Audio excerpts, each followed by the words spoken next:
Welcome to Homespun. This is a created weekly video produced by Mark Delap for the Bladen Journal. We bring to you guests from Bladen County for the incredible people of Bladen County. There may be information, entertainment, songs, and so much more.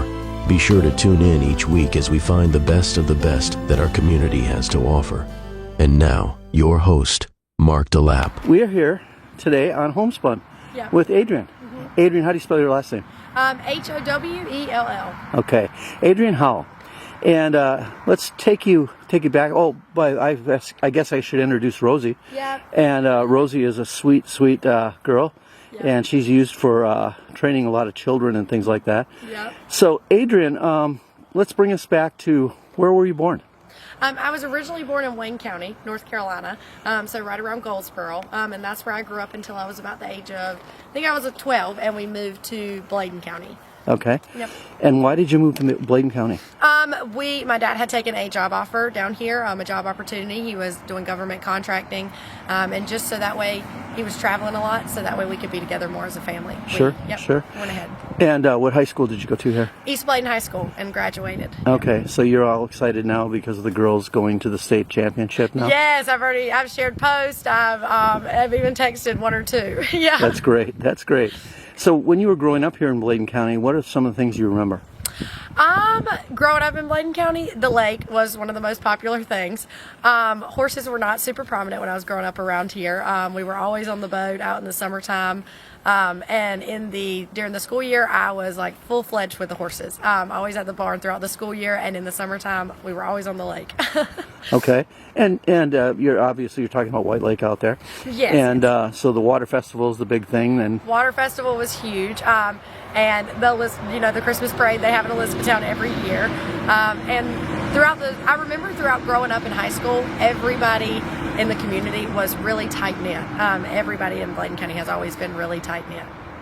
And did you have any sports or hobbies in high school? Yes, so I played volleyball and softball. Okay. And then throughout the off season, I would barrel race. I took a couple of breaks throughout the school, throughout growing up. But that was typically my hobbies. And Sure. Well, coming from Wyoming, we see a lot of that. Yeah. I had done a story on the national champion for barrel race and bending, and Wow. she was incredible. Oh, that's and now awesome.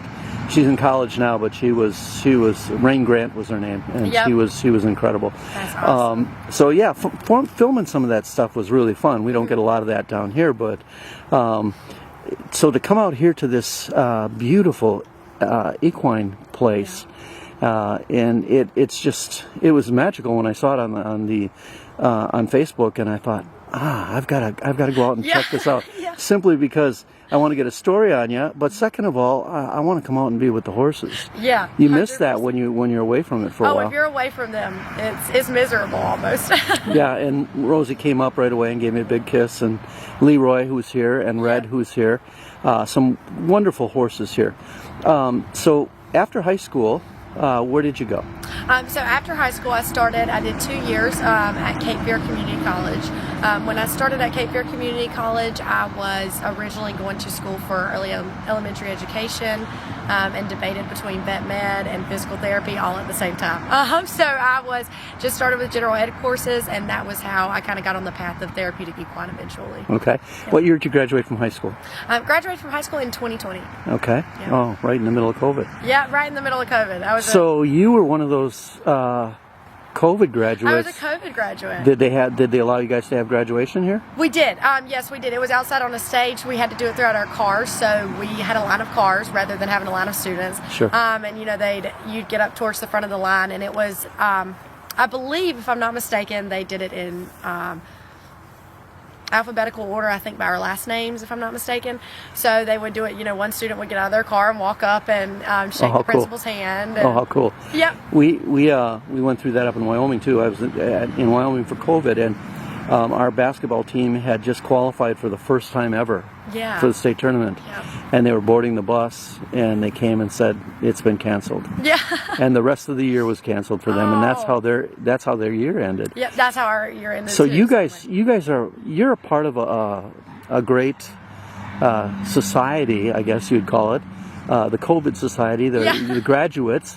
that you guys learned some important lessons that year about continuing to stick together and continuing to fight. Yes, there was a lot of lessons learned throughout that year because it kind of seemed like the whole world shut down at once, Right. and very out of the blue. We thought we were going to have a week off of school. It went from a week being to a month, and then from a month being to another month, but we learned a lot, and there was a lot of friends that we made throughout that time because you Sure. were kind of shut in, so there was Sure. only so much you could do. Right. And I think I grew a little bit closer to the horses and the community throughout that time. Now here you're going to college at Cape Fear, and you're in elementary education. So obviously you were going to be a teacher. Yes, I wanted to be a teacher, if you can't tell by how much I talk. But the idea is so cool that lends perfectly to what you're doing now Yes. as a therapist in equine. Yes. And so when did you make that step? It was actually kind of crazy. The summer of 2021, it was right around the time that the Grand Regal kind of got big at White Lake. And I was speaking to one of their owners, Dean Hilton, and I was talking to him, and he was like, "You should look into therapeutic equine." And he got me in touch with the lady who, was doing therapeutic equine. I reached out to a couple of other barns and kind of did a little bit of research. I shadowed under 2 or 3 barns, and I fell in love with it immediately, like right off the bat. Did you ever go back to school to do anything like that? Yes. So I'm currently not in school right now, not this semester. I took a break off from this semester. I had a couple of exams that I had to take through Path Intel. Sure. So I had to get a couple of requirements for that. I wanted to do a little bit some clinical work, and then I also wanted to. My hopes are to go to Texas within sometime between May and June to shadow under a few professional trainers and a few bigger therapeutic equine facilities. So I decided I would take this semester off, and hopefully I'll have 1 semester left after. Okay. Yep. And that's through Cape Fear also? No, that is not through Cape Fear. That is through St. Andrews University. So that is where... St. Andrews, you going all the way to Scotland, or? No, that is in Laurinburg. Laurinburg, okay. Yes, sir. Yes, sir. And what is your major there? Therapeutic equine. So it would be business administration and management within therapeutic equine. Okay. And when you talk about therapeutic equine, tell me, what does that involve? Now, I've seen... I've seen equine dentists, and that's interesting. It's always a hoot to see them all doped up and put in the into the collar, and then I've seen horse chiropractors, and that they redid their muscles and their joints and their bones and things like that. Yeah. So how much of that have you delved into? So I have not delved too much into any of that. So therapeutic equine is actually, you are using horses as a way of therapy and to improve someone's mental or cognitive function, mental, cognitive, physical function, anything of that nature. So anybody with mental or physical disabilities, you can use horses as a way of therapy for them. So my goal is to focus on epileptic people with epilepsy, things of that nature. I'd like to focus on kids with Down syndrome and autism, or adults as well. And then I would like to put a special focus on veterans with PTSD as well. Sure. And so you can actually go, there's a lot of different routes that you can take, but that's the easiest way to kind of explain it. Right. And, the idea that, especially with the Down syndrome kids and the autistic kids, they just gravitate to the animals, and the animals seem to sense that those children are special. Yes, so 100%. I think that I want to provide a safe place that allows them to feel, they're just like us, and I want them to have an area where they can come and they get to do similar things that we get to do every day, Sure. but while also helping them and improving, their cognitive function and their physical function. Now, this used to be an Arabian farm. Tell me a little bit about the history of the place we're at. So I don't know too much about the history of it, but it was Butler Farms, and it was started here.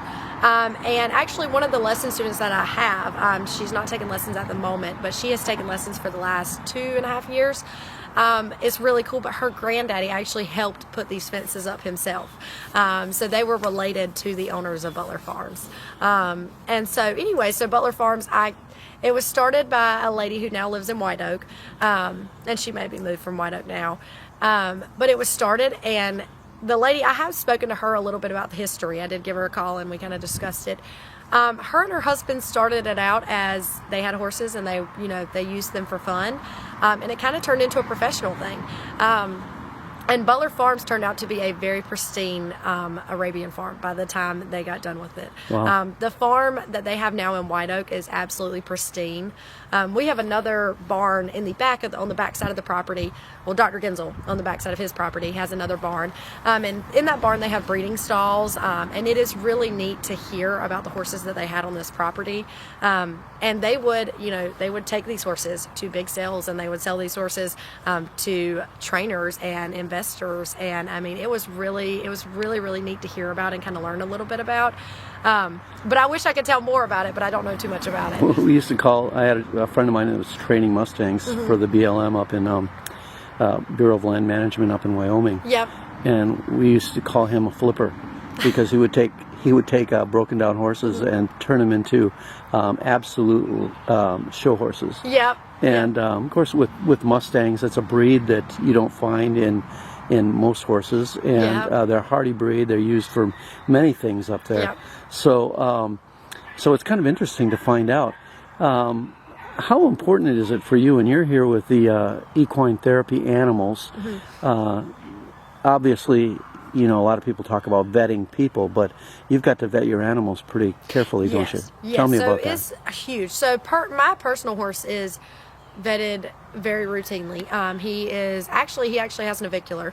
So he is injected every 6 months. He's on a daily medication for his injections, and with that daily medication he also has blood work. Just about any time my vet is out there giving vaccines, or if she's doing a routine check on anything, or if I have a new horse around, I'll have her do blood work just to check and make sure everything's good. Sure. Which he is a little bit older as well, so that plays a role.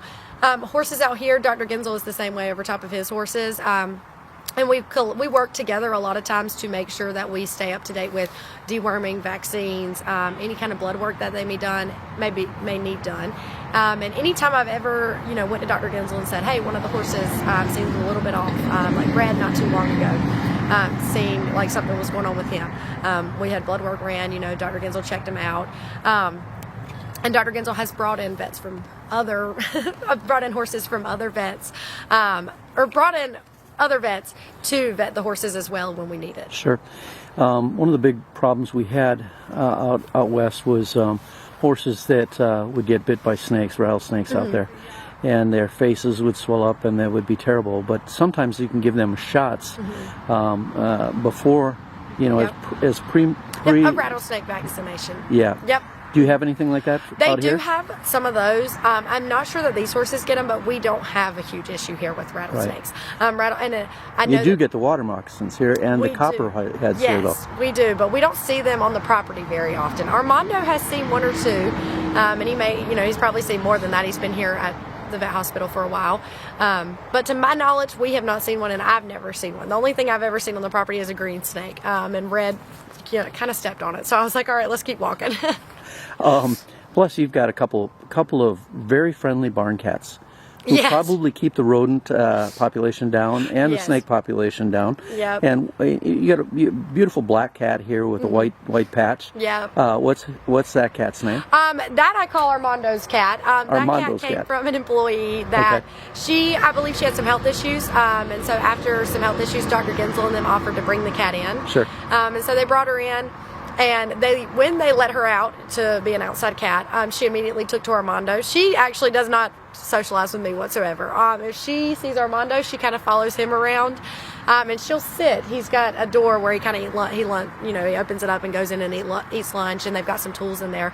And she will sit at that door, and you'll see her just sitting outside the door, just waiting on Armando. So I have always joked and said that's Armando's cat.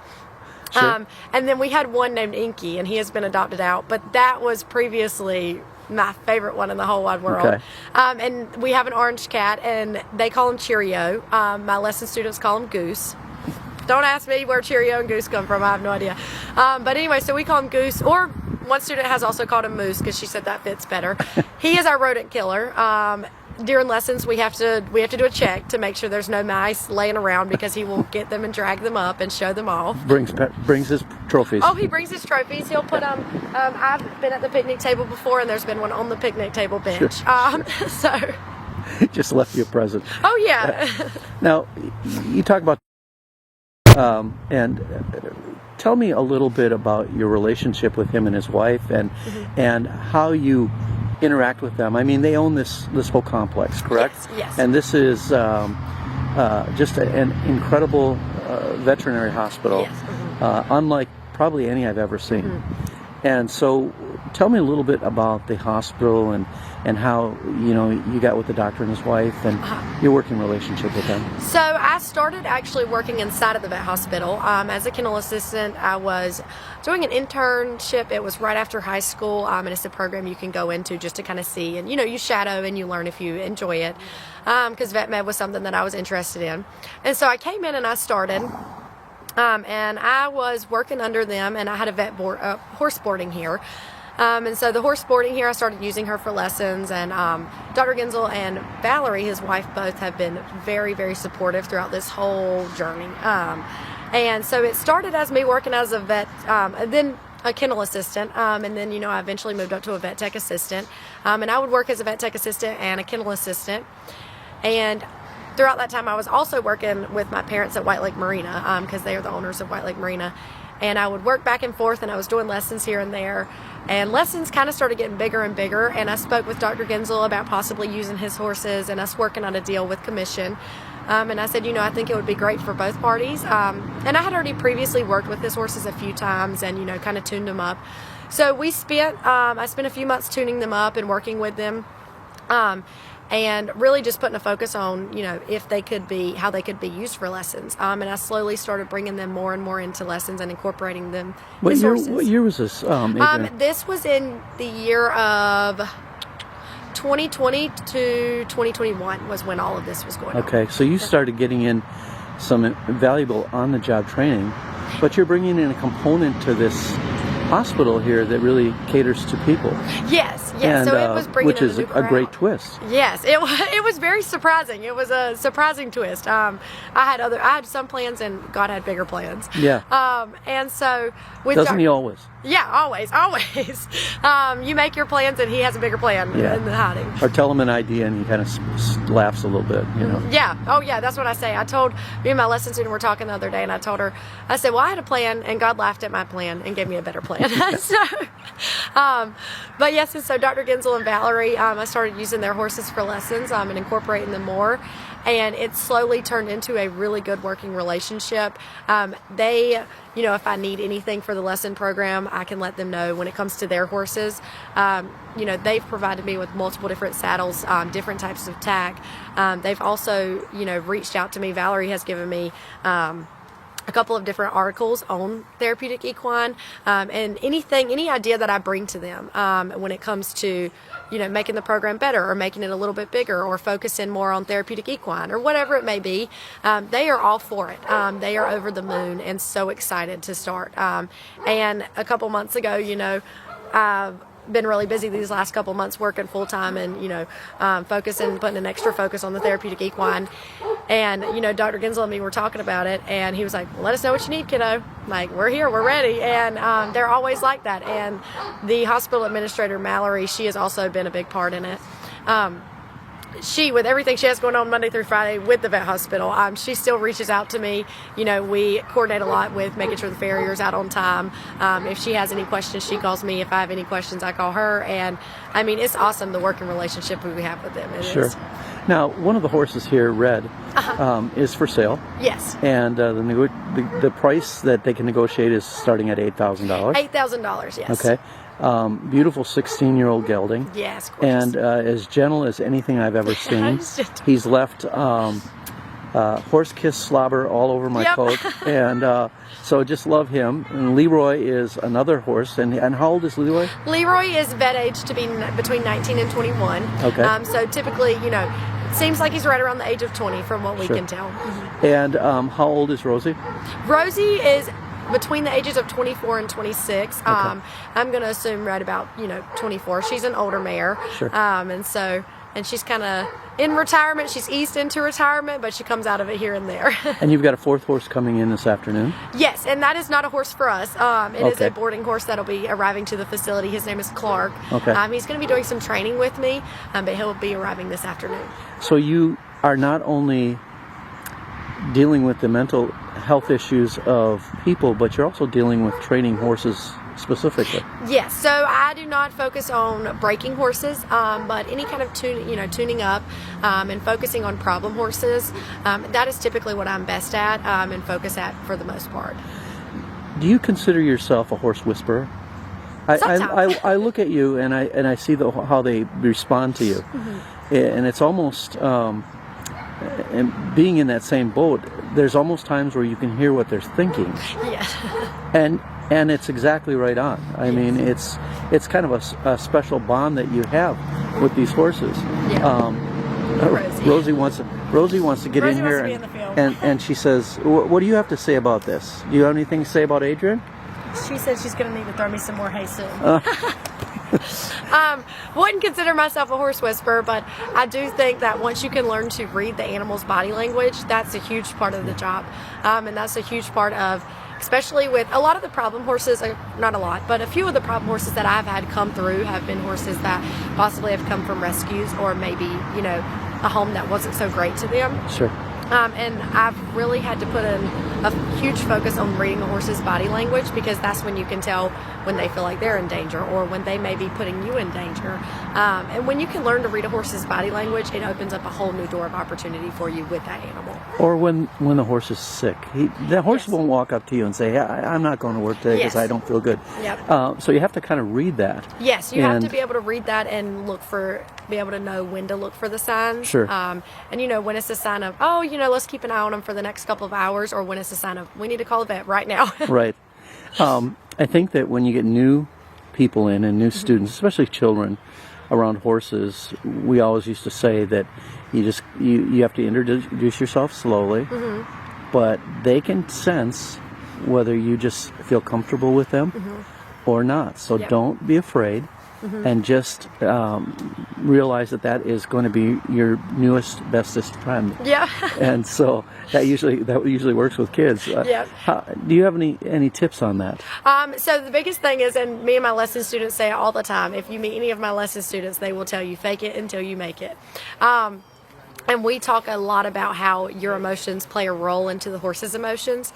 And if you don't know what to do in a situation, the best thing to do is to step away from that situation quietly. The more excited you are with the horse, and the more, if you're having an outburst, the horse is going to feed off of that. So with all of my lesson students, we put a huge emphasis on, no screaming. And we can, and when we ride, they may look like they're a big animal and like you may have to manhandle them, but they can feel a fly land on them. So we put a huge emphasis on soft hands, light touch, and also being very respectful of the horse's space. Slow movements. Yep, slow movements, subtle movements. We're not jumping at the horse. We're not, and we put a huge emphasis on that. Another big tip that I would recommend is always with horses, if you don't know the horse, don't treat it like you know it. You don't want to lean all over top of an animal that you don't know. So we teach all of our lesson students here to treat these horses just like they would if it were a horse in anybody else's pasture. Right. No matter, they may know the horse for years and years and years, they're still an animal with a mind of their own, and they still have their own emotions and their own boundaries. Yeah, it's kind of got to be a first date scenario.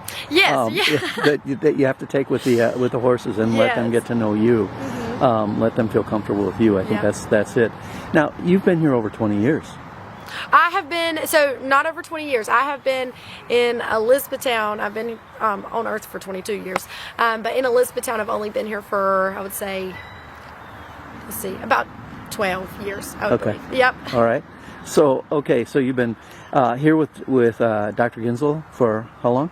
I would say the last 5 years. And the last 4 years working with the horses. All right. And are you going to take this and maybe move this into to become an actual vet? So this office behind us is already a vet hospital, but our goal eventually would be to use this facility as our therapeutic equine facility. Oh, that's great. Well, you're under one of the best doctors and one of the best veterinarians in southern North Carolina. And so your on-the-job training has got to be absolutely incredible here. Yes. So I don't actually work inside of the vet hospital Right. any. But yes, it is really awesome. And I go in, I've running throughout the door all the time, talk to Dr. Gensel. I always talk to, Mallory or any of the other vet techs that are in there. And you get to learn a lot even if you're not directly inside. But even just being out here, you learn a lot. And you hear a lot and you see a lot. And it is really neat, the experience that I've gained in the last 4 years just being here. Now, you've got a barrel horse. Yes. Okay. I talked to you about Rain Grant, who was the national barrel rider and bender Yeah. up in Wyoming. She did something very strange. She used the same horse for both. Yeah. And usually you don't do that. You use one horse for barrels and one horse for the poles and things like this. Yeah. And so tell me about your horse and your relationship with your horse. Yes. So Mojo, I've had him for, I believe, about 2.5 years now. And I got him on a really good deal. I got really lucky. And the family that I bought him from was very, very good to me at the time. And we still keep in touch with him here and there. But he was originally a high school rodeo horse out of Mississippi, if I'm not mistaken. And he ended up in Ada, North Carolina, and that was where I bought him. And when I first got him, we did not get along. He was originally coming in as a horse that was going to be sold on consignment. I didn't even have plans to buy him.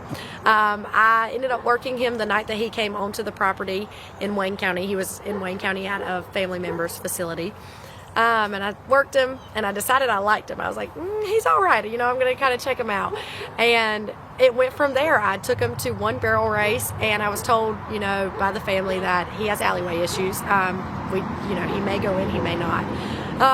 And I took him to the barrel race, and he did not want to go in. It took us a minute to get up there. And that was the last time I've had some alleyway issues with him. Now if I have any issues with him, it is because he just wants to launch into the alleyway and he wants to go and do his job. Sure. And he is an all-around horse. So just like you were saying, barrels, poles, I do not rope. I'm not a roper. I previously had an instructor here that did some roping, and I have learned a little bit about it. I took 2 different roping lessons.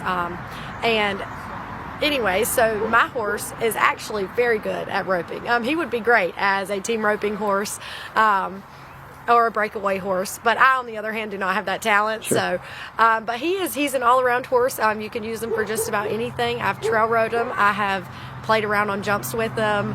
I take him to barrel races, and he goes in, and he is typically, knock on wood, he places in the money. He is a very solid horse. I was very fortunate to get him, and no matter what I do, he always does his job. Absolutely. Now, how many clients do you have right now? As of right now, we have about 15 within Bladen County, I would say, and then when it goes to Wayne, well, I'll do a correction, 10 in Wayne County and about 10 sitting in 10 in Bladen County and about 10 sitting in Wayne County. So 20 altogether. Okay. And then there's a few more here and there, but they're not as consistent. They're still customers, of course, but consistent clients, I would say we range about 20. And your sessions run how long? Typically about an hour to an hour and a half. Okay. It kind of ranges. It depends on what we're focusing on that day. Sure. We try not to put too much of a time limit on them. We have before, but what I've learned throughout the years with this job is, of course, you have to look out for yourself and the business, but a big thing with clients is you have to make sure that they're getting in the knowledge that they need during that time. Yeah. And so we try not to put too much of a time frame on them. Okay.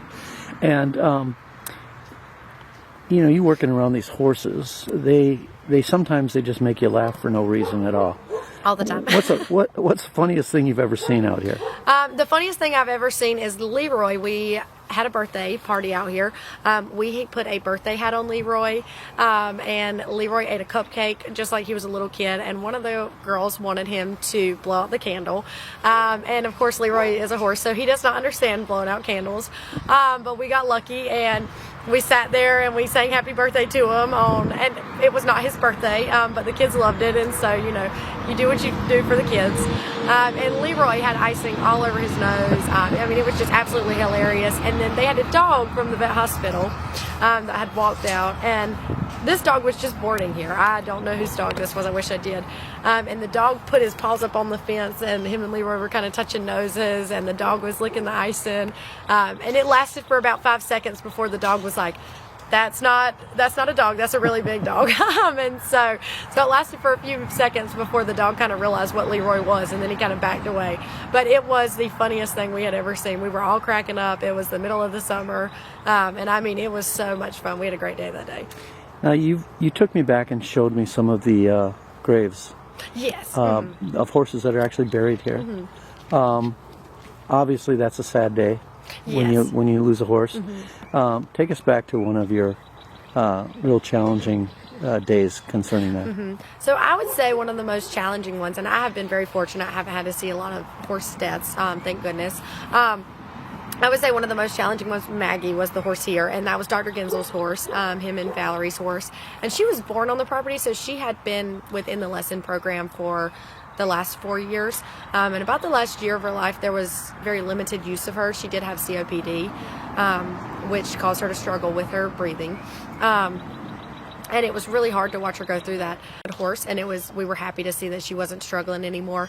But she was gentle with the kids. She was wonderful with the kids. She loved to be groomed, and she loved to be bathed. We would get her out and give her baths throughout the summertime just to keep her cool, and just to get her out and love on her some and keep her moving.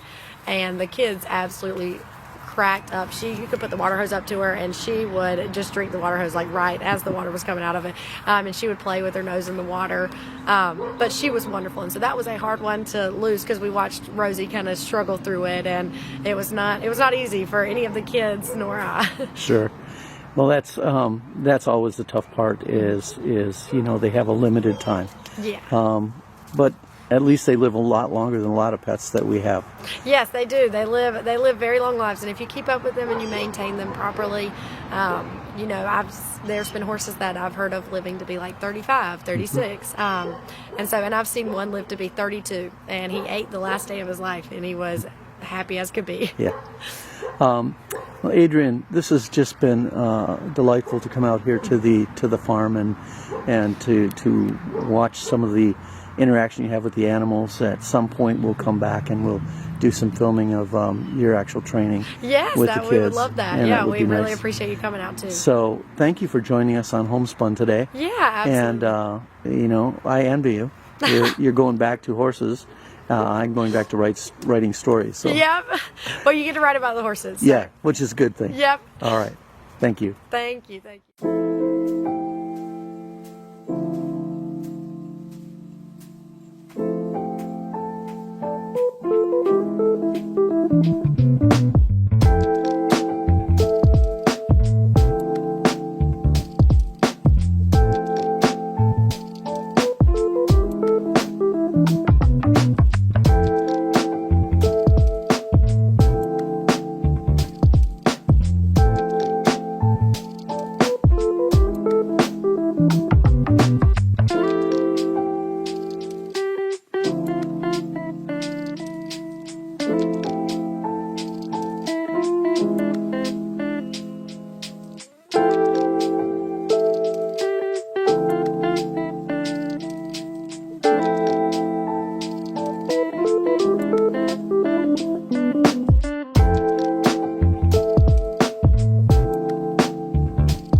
visiting with us at Homespun. This program is a creation of Bladen Journal editor Mark DeLapp and is copyrighted by the Bladen Journal. If you would like more information, you can contact us at the Bladen Journal. Have a blessed day.